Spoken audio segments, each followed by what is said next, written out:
Assalomu alaykum, hurmatli aziz qarindoshlar. Bugun sizlar bilan yana qisqacha suhbatlashmoqchiman. Suhbatimizning asosiy mazmuniga o'tishdan burun o'tgan yakshanba kuni Myunxen shahridagi Sharqiy Turkiston Yevropa Birligi jamiyatining yillik saylami to'g'risida qisqacha to'xtalib o'taylik. Hammamizni xush qiladigan bir hodisa shu bo'ldiki, o'tgan yakshanba kunisi Myunxenda yashayotgan Uyg'urlardan 40-50 nafar kishi yig'in zaliga to'plashib, Sharqiy Turkiston Yevropa Birligi jamiyatining yillik saylamiga qatnashgan. Saylamda hurmatli rahbarlarimizdan biri Anvarjon Afandi Sharqiy Turkiston Yevropa Birligi jamiyatining bosh raisiga saylangan. Bu xabar yig'inga qatnashgan kishilardan bakarak yig'inga qatnashmagan sirtdagi ko'plab kishilarni to'liq mamnun qildi. Anvarjon Afandini tanımaydigan Uyg'urlar yomonbek oz bo'lishi mumkin. Bo'libmi vatan davosiga aralashayotgan, Sharqiy Turkiston mustaqillik harakatiga qizg'in ko'ngil qilayotgan dunyoning har qaysi joylaridagi kishilar Anvarjon Afandini nihoyat yaxshi taniydi va hurmatlaydi. Anvarjon Afandi Myunxendagi Uyg'urlarning peshqadam kishilaridan biri bo'lib qolmaslik bilan birga o'z vaqtida, yosh vaqtlarida Amerika ovozi radiosida muxbir bo'lib ishlab, bo'lim boshlig'i bo'lib ishlab, Sovet ittifoqi va Xitoy kommunistlaridan iborat kommunistik jahongirlarning abdi bashirisini dunyoga taqtishda nihoyat ko'p xizmat ko'rsatgan aktiv kishilardan biri. Shu jarayonda hurmatli Anvarjon Afandi Xitoy mustamlakaligiga qarshi, Xitoy bosimchilariga qarshi o'zida bir siyosiy haqiqiy ko'z qarash va Xitoy tajovuzchilariga qarshi siyosiy nafrat mukammal yetilgan iqtidorli jurnalistlarning biri edi. Bu qatim Anvarjon Afandi qanday bo'lib Sharqiy Turkiston Yevropa Birligi jamiyatining raisligiga saylandi yoki o'zi bu vazifani qabul qildi deganda, Myunxendagi Uyg'ur jamiyati Anvarjon Afandiga o'xshash shuningdek qimmatli, sanoqli kishilarga ehtiyojli.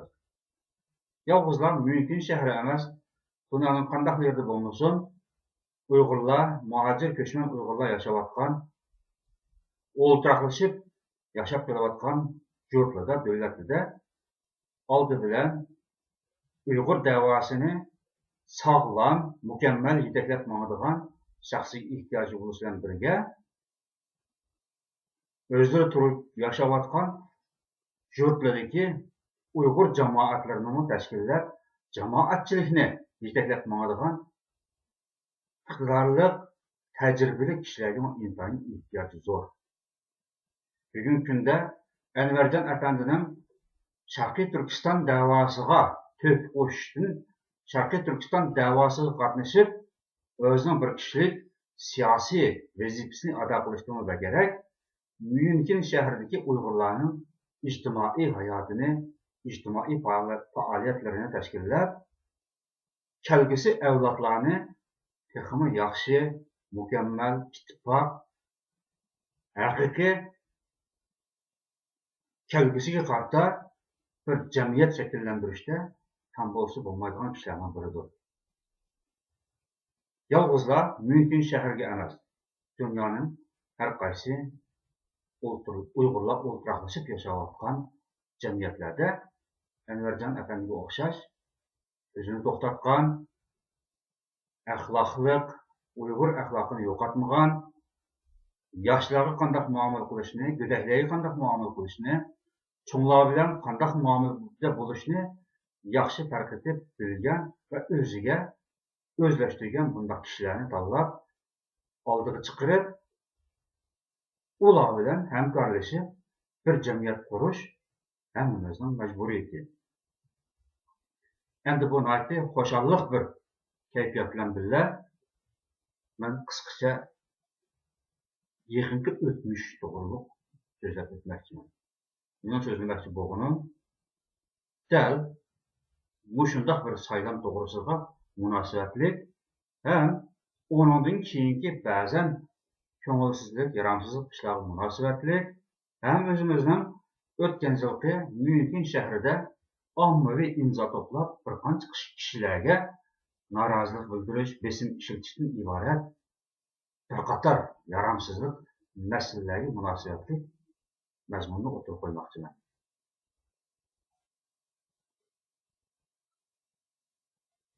Bundan 5 yil burun Myunxen shahrida Sharqiy Turkiston Yevropa Birligi jamiyatining rahbarlik hay'atini qayta tashkillash bir orzu o'tirib chiqdi.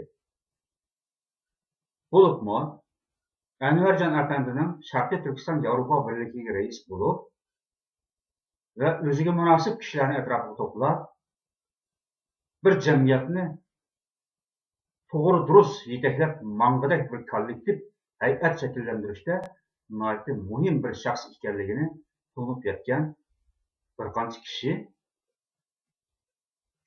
jiddiy holda Anvarjon apandining Sharqiy Turkiston Yevropa Birligiga rais bo'lishi to'g'risida muzokara qilishdi. Dastlabida men va yana bir kishi ikkimiz o'xshashla bu maqsadni o'tirib qo'ydik.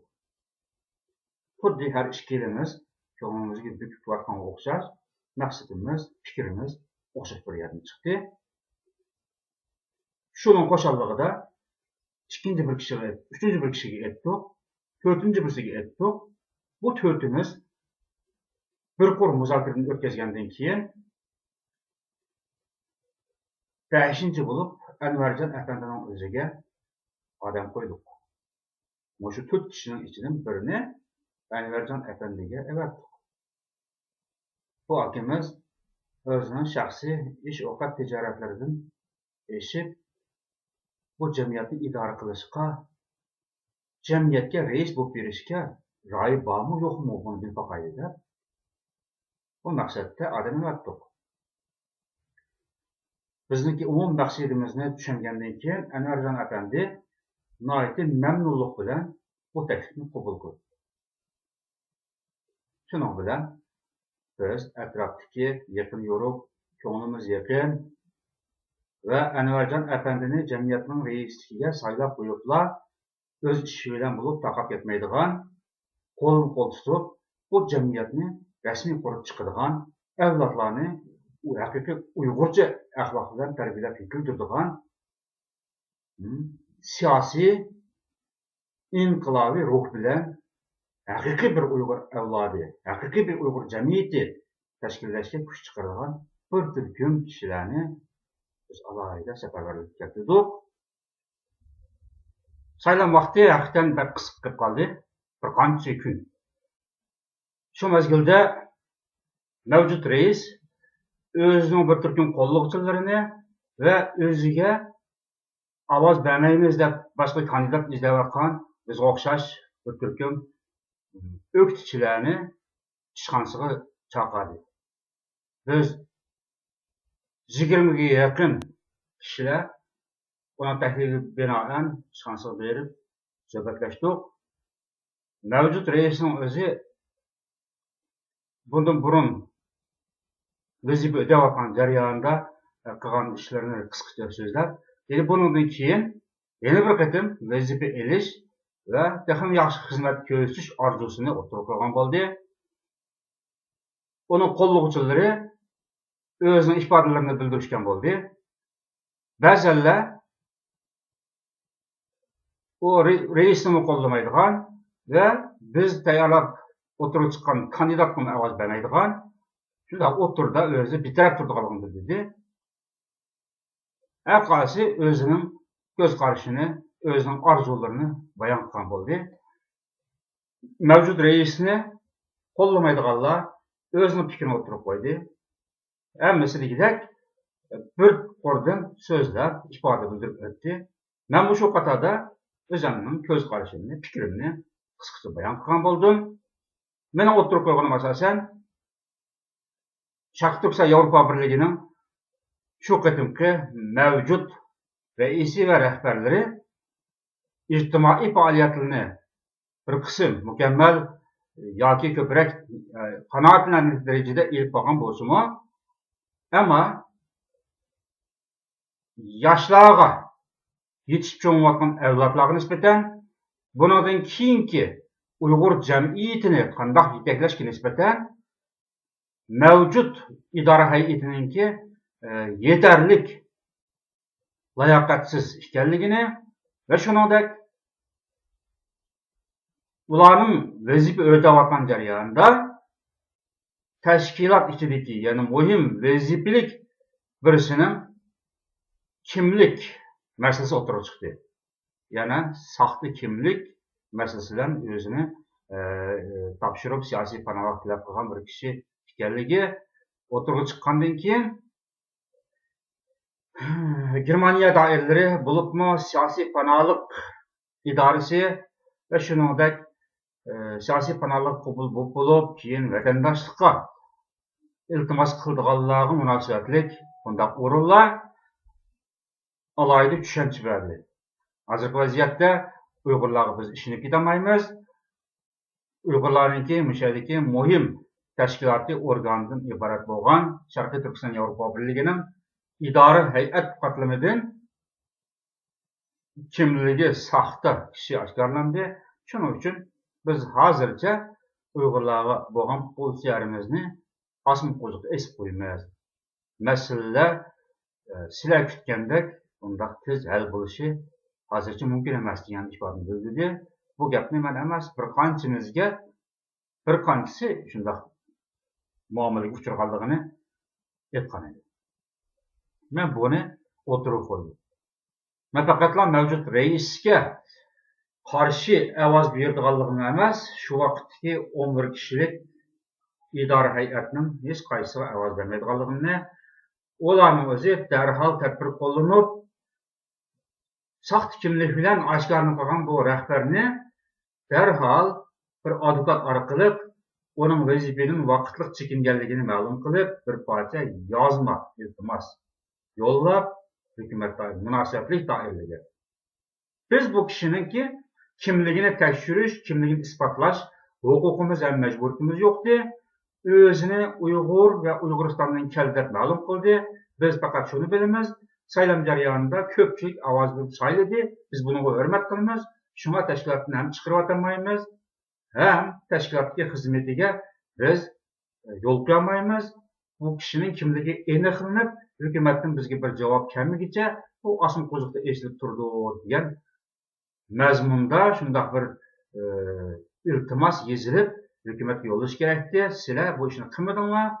İdora hay'atidan bunga hech qanday bir tadbir qo'llanmadinglar.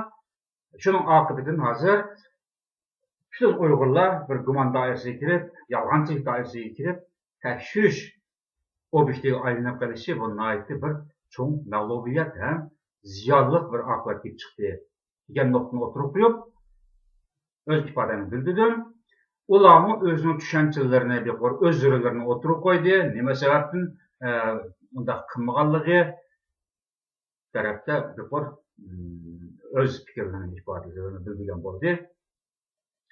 Qanday bo'lmasin, bugungi uchrashuv chiroyli oxirlashib, saylam zalida uchrashadigan bo'lib, qo'shilish oldida mavjud raisning o'zi bizga o'zining yana ikki og'iz iltimosini, pek muhim iltimosini borlig'ini aytdi. Biz yana qaytadan o'rnimizda o'ltirib, uni tinchigan bo'ldik.